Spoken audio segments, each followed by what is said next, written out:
la expresión, ¿no? En el sentido de manifestarse, y a veces buscamos una categoría que a veces es fría, a veces buscamos un lenguaje que más nuestro es algo que le conviene a un determinado tipo de la academia o a determinado tipo de receptor o lector o destinatario, cejando, frenando el caudal de nuestra escritura misma, de nuestro estilo, de nuestra forma de expresar. Yo creo que la poesía me ayuda mucho en la reflexión crítica, contribuye mucho en mi expresión, considero de que está allí subyacente la vena poética cuando escribo crítica, trato de no entorpecer su normal desarrollo.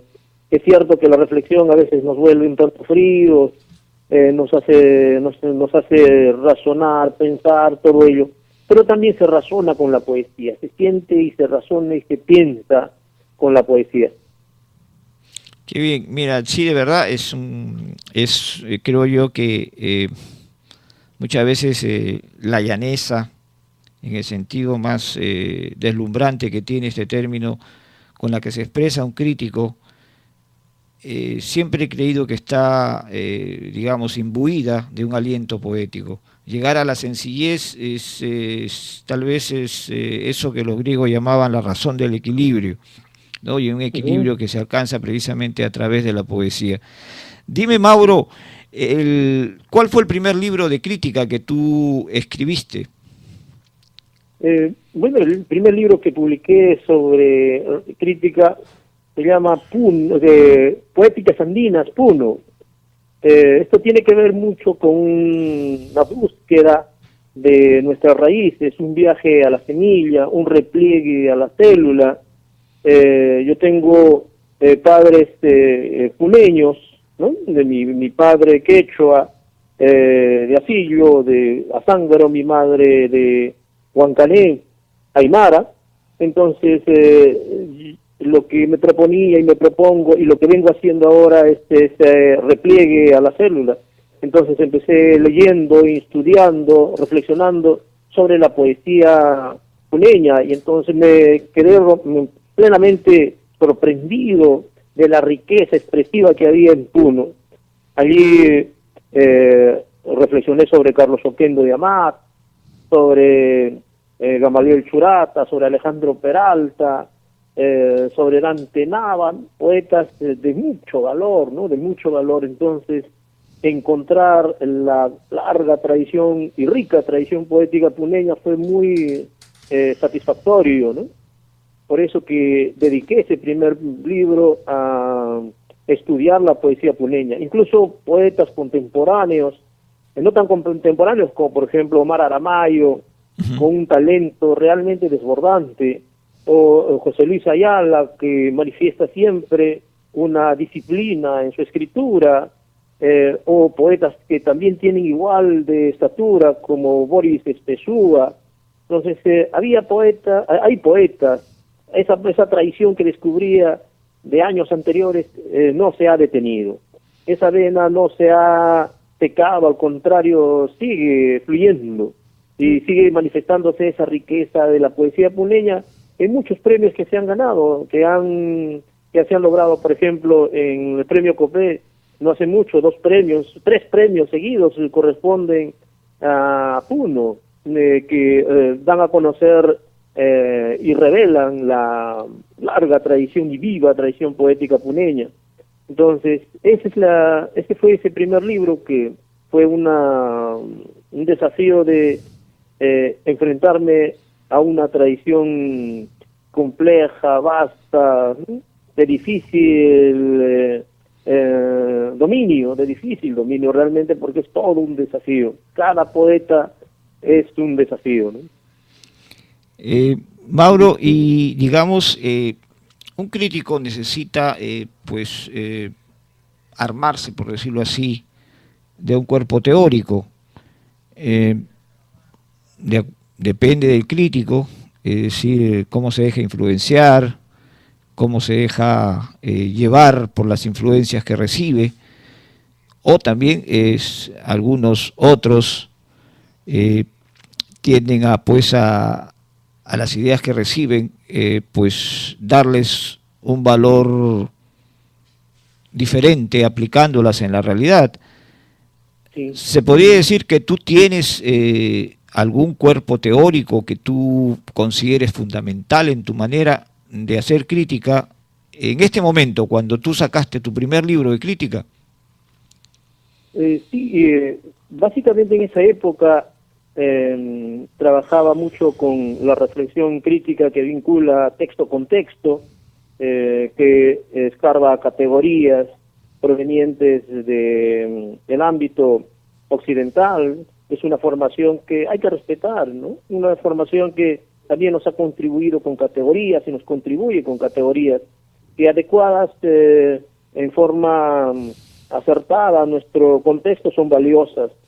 El problema surge cuando nosotros tenemos categorías que a las cuales se las sometemos en forma crítica, entonces pueden deformar nuestros textos, pueden hacernos hablar de nuestros textos lo que nuestros textos no quieren decir, entonces los vuelven raros a nuestros textos. Y es bueno saber asimilar un saber externo, pero es valioso también su adecuación. Hay que pasar por una adecuación, por una aclimatación de esas categorías. Entonces yo he intentado hacer eso en ese libro, traté de aclimatar esas categorías, traté de adecuarlas para que me permitan hacer emerger los sentidos de estos textos que desafiaban a cualquier lector.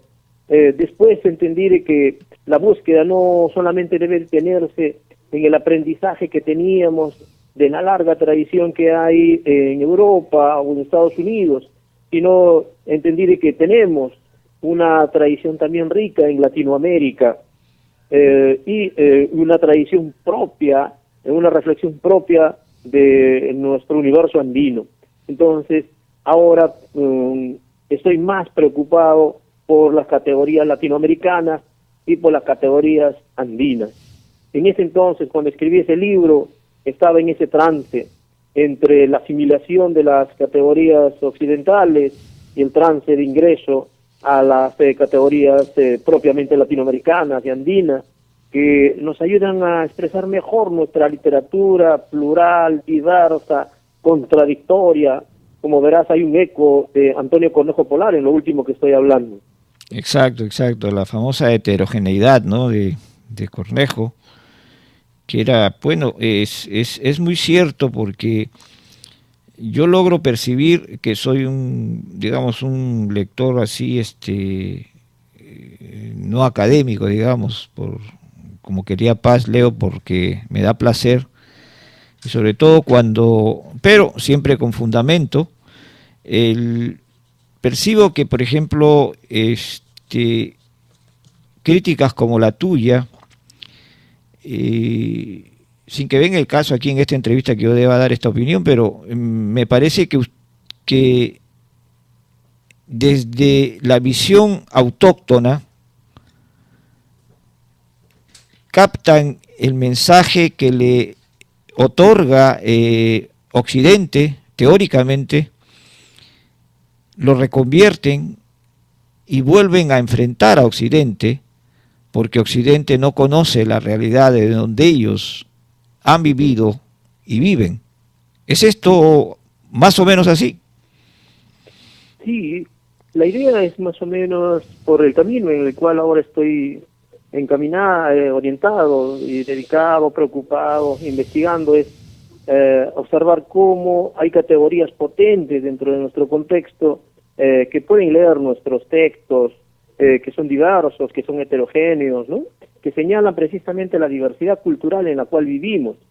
Y para ello se tiene que hacer caso a lo propio, con orgullo a veces, y a veces con humildad, a veces con sinceridad, ¿no?, sin ningún tipo de ostentación, más bien escarbar en su significado, escarbar en su epistemología, excavar en su capacidad hermenéutica, descriptiva, en las categorías que nosotros tenemos.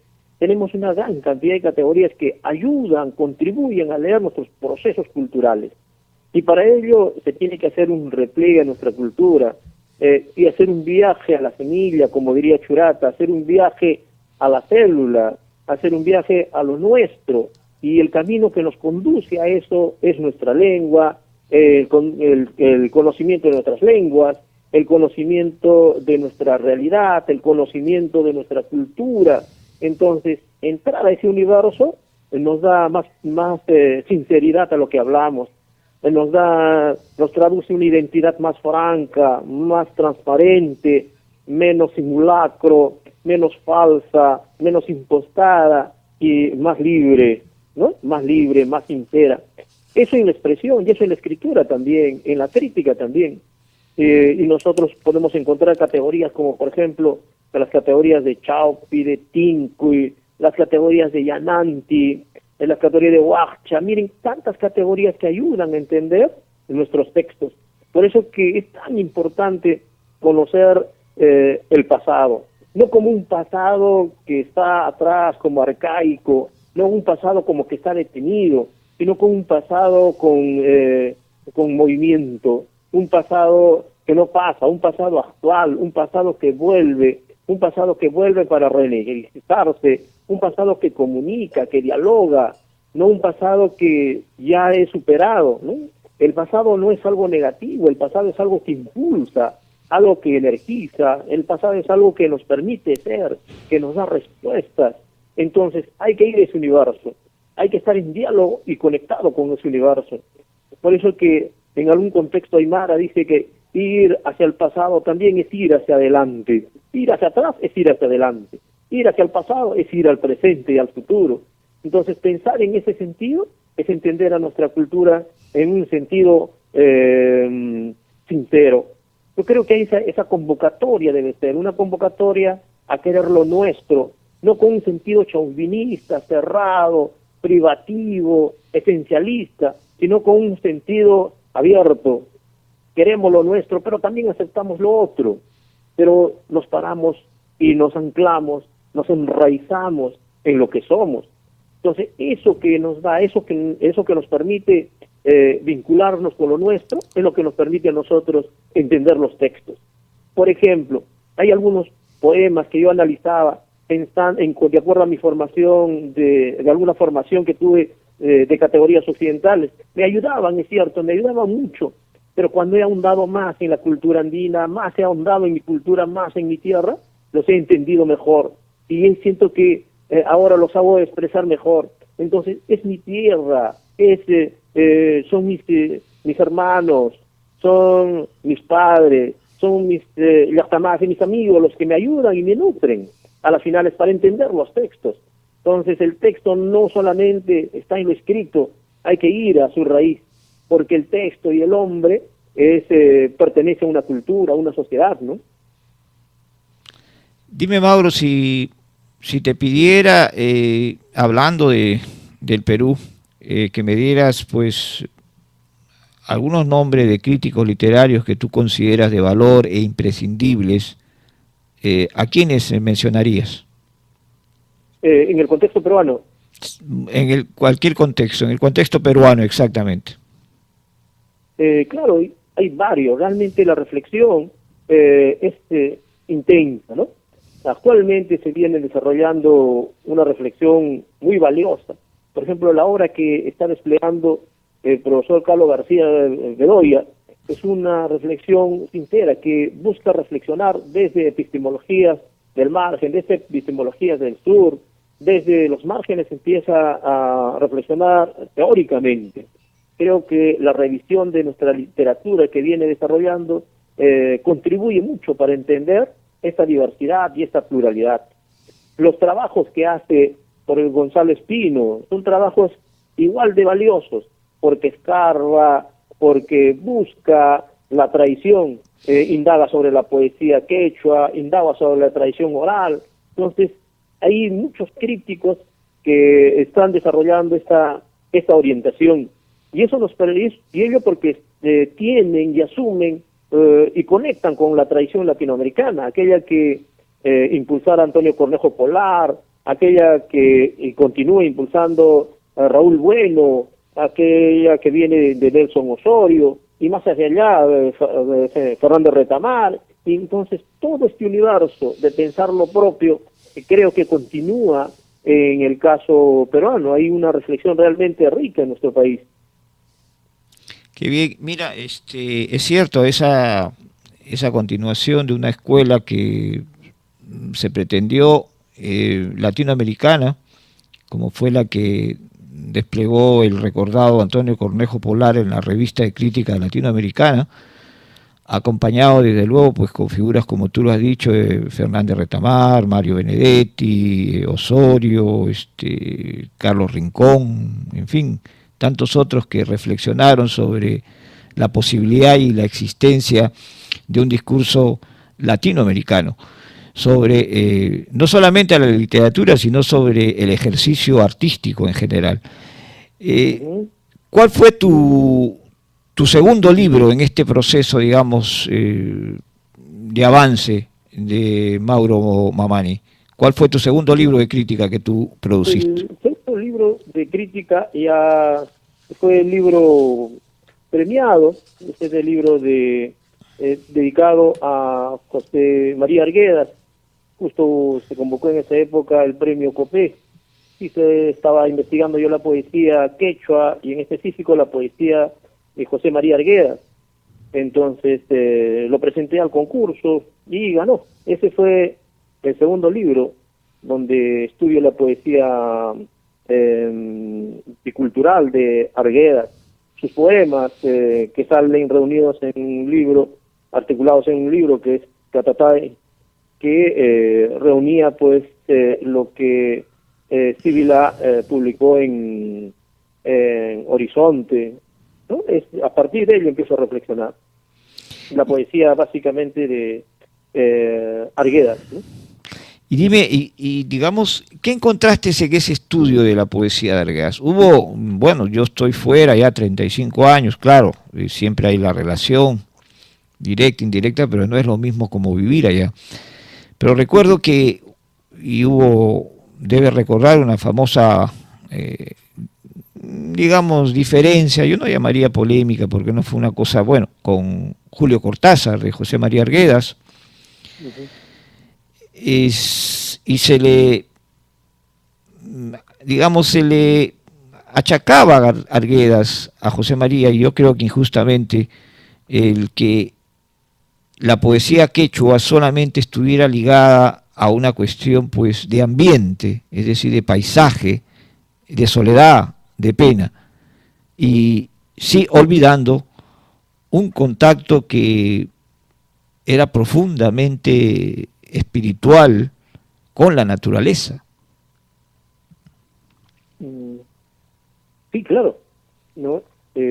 Lo que pasa es que, bueno, en el caso de la lógica que manejaba Julio Cortázar, allí hay dos horizontes, ¿no? Uno es ir hacia afuera, y desde afuera a veces se considera que desde allí se mira mejor lo interior.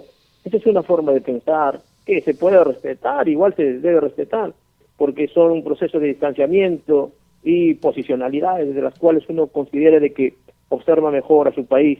Puede ser a través de la nostalgia, puede ser a través de ese distanciamiento, esa separación que les permite ver mejor a su país, ¿no?